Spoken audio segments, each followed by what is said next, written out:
जय श्री कृष्णा। प्रिय मित्रों, आज की कहानी का विषय है बुद्धिमान कौन।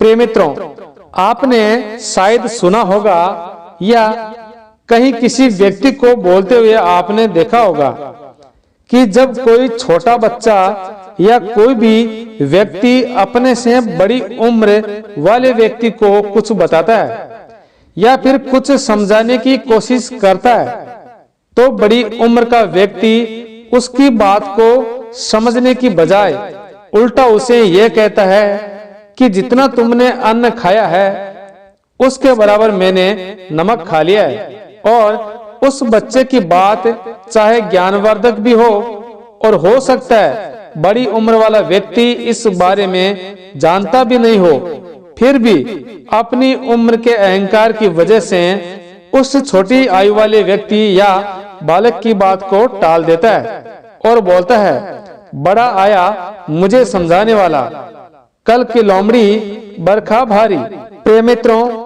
इस कहानी का शीर्षक है बुद्धिमान कौन। अतः यदि आप बुद्धिमान है तो बताइए कि संसार में ऐसा कौन सा मनुष्य है जो चाहे कितने ही लोगों को मौत के घाट उतार दे, चाहे कितने ही लोगों का खून कर दे, चाहे कितने ही लोगों को मार दे, फिर भी उसको कोई सजा नहीं दे सकता। प्रिय मित्रों, कहानी शुरू करने से पहले आपसे एक निवेदन है कि कृपया अगर आप पहली बार हमारे चैनल पर पधारे तो चैनल को सब्सक्राइब जरूर करें और साथ ही साथ बेल आइकन भी प्रेस करना ना भूलें ताकि आपको समय समय पर नोटिफिकेशन मिल सके।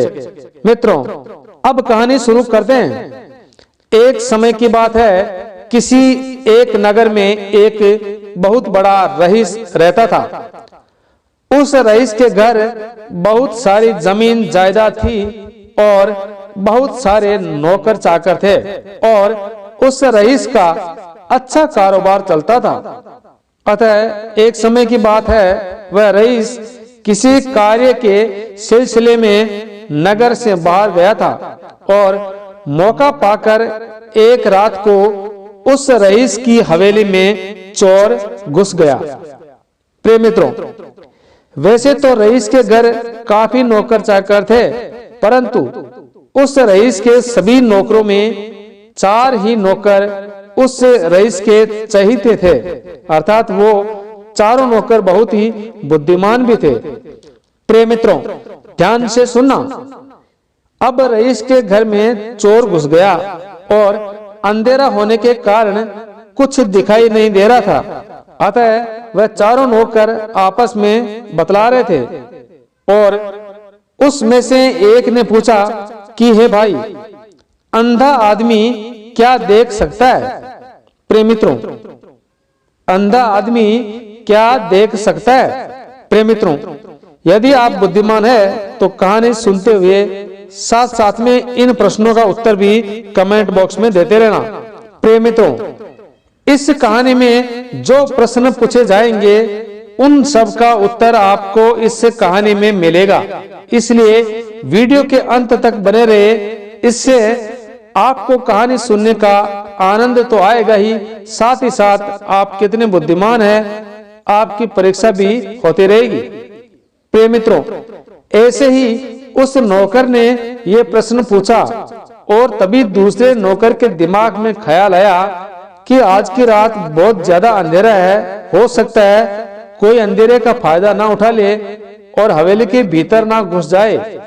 और तभी उस नौकर ने कहा, भाइयों आप बातें करो, मैं एक बार देख कर आता हूं। और वह नौकर हवेली की तरफ बढ़ा और चारों तरफ देखने के बाद जब पीछे की तरफ गया तो चोर उसी रास्ते से चोरी करके निकल रहा था।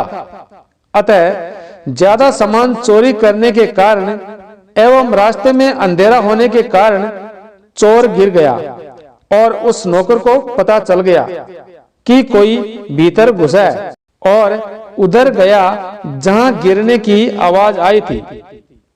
प्रिय मित्रों, चोर ने सोचा अब सामान को छोड़ो, यहां से भागने में ही भलाई है।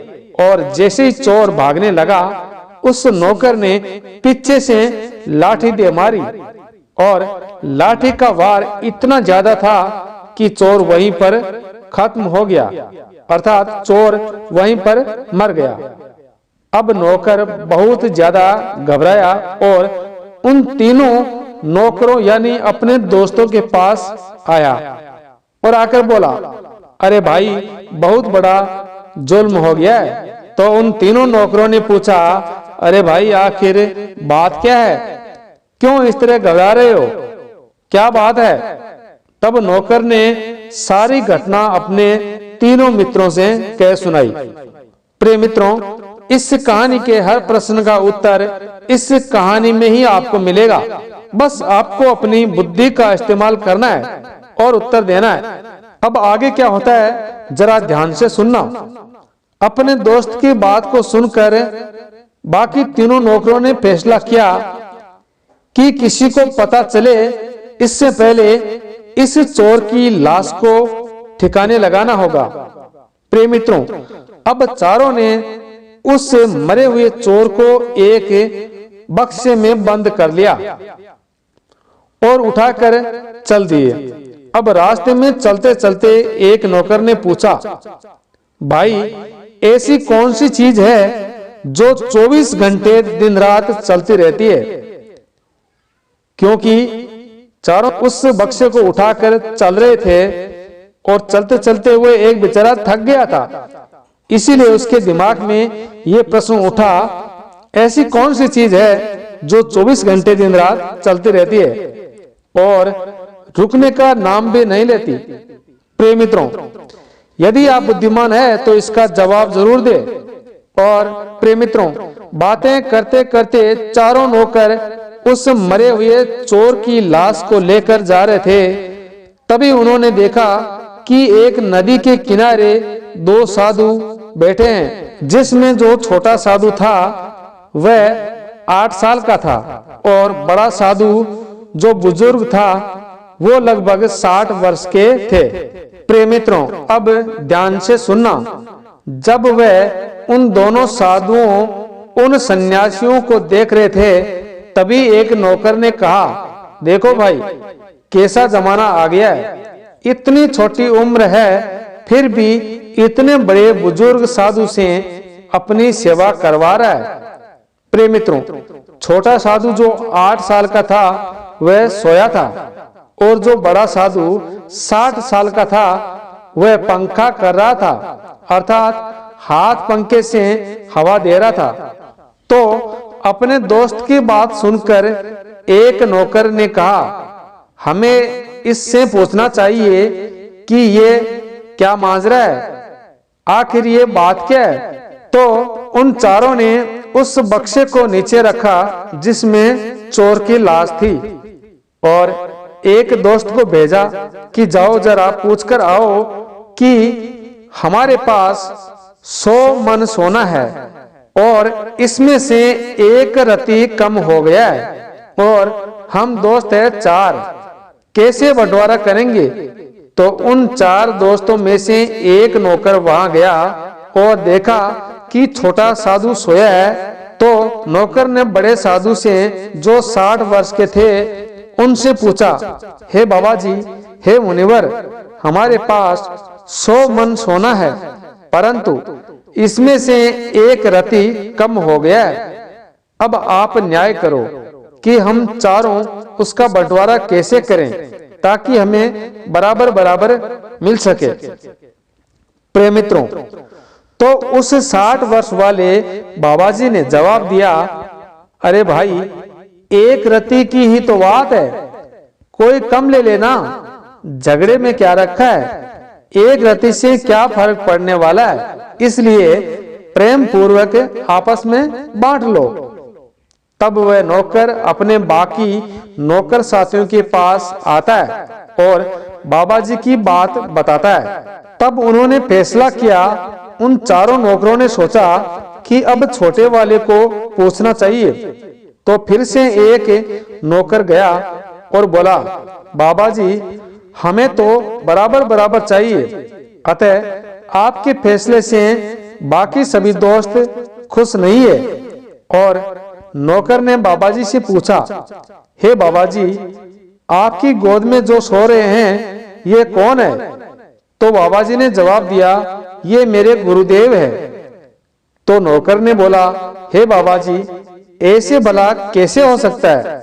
ये तो बच्चे लग रहे हैं और आप बुजुर्ग हैं, तो एक बच्चा आपका गुरु कैसे हो सकता है?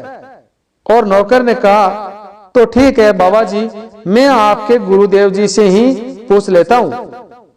तो नौकर ने बाबा जी से उनके गुरुदेव को, यानी जो 8 साल का बच्चा था, उनको जगाने का बोला। तभी अचानक सोए हुए 8 वर्ष वाले छोटे साधु ने कहा, भाई, यदि आपके पास 100 मन सोना है और उसमें से एक रति कम हो गया है, तो जो कम हो गया है वो वापस नहीं आने वाला। अतः यदि आप हिंदू हो तो जला दो और अगर मुस्लिम हो तो दफना दो। प्रिय मित्रों, छोटे साधु की बात सुनकर चारों नौकर समझ गए कि अपने ज्ञान एवं बुद्धि और अपने विवेक से ये बड़ा है। भले ही उम्र से छोटा है, परंतु असली मायने में यही गुरु है। उम्र से बड़ा होने से क्या होता है? प्रिय मित्रों, इस कहानी से आपको यही प्रेरणा मिलती है कि आपसे छोटा बच्चा है, चाहे कोई भी है, जो भी आपको कुछ बताता है या कुछ समझाने की कोशिश करता है, तो उसकी बात को अच्छी तरह से समझना चाहिए और विचार करना चाहिए। अगर आपको सही लगे तो उसका उपयोग जरूर करना चाहिए। ऐसा नहीं कि अपनी उम्र के अहंकार में आप किसी भी छोटे बड़े की बात को ना सुने। इसलिए किसी की भी बात को इग्नोर नहीं करना चाहिए। आपको हर किसी व्यक्ति की बात को ध्यान से सुनना चाहिए। प्रिय मित्रों, यहाँ पर एक रति सोने का मतलब है कि मनुष्य की आत्मा जो मरने के बाद शरीर से कम हो जाती है, अर्थात शरीर से निकल जाती है, तो वह कभी वापस नहीं आती। इसलिए एक रति जो कम हुआ है वह आत्मा थी और बाकी जो बचा वह शरीर था। इसलिए छोटा साधु बहुत बुद्धिमान था, ज्ञानी था एवं आत्मज्ञानी भी था। तो उन्होंने अपने ज्ञान और विवेक से ये समझ लिया कि इनके पास कोई व्यक्ति की लाश है। प्रिय मित्रों, आपको यहाँ पर तीसरी बात का तो पता चल गया है, परंतु यहाँ पर पहले 2 प्रश्न आए थे जिनका जवाब शायद आपने कमेंट बॉक्स में नहीं दिया है और शायद आपको पता भी नहीं होगा, इसलिए आपने जवाब नहीं दिया है।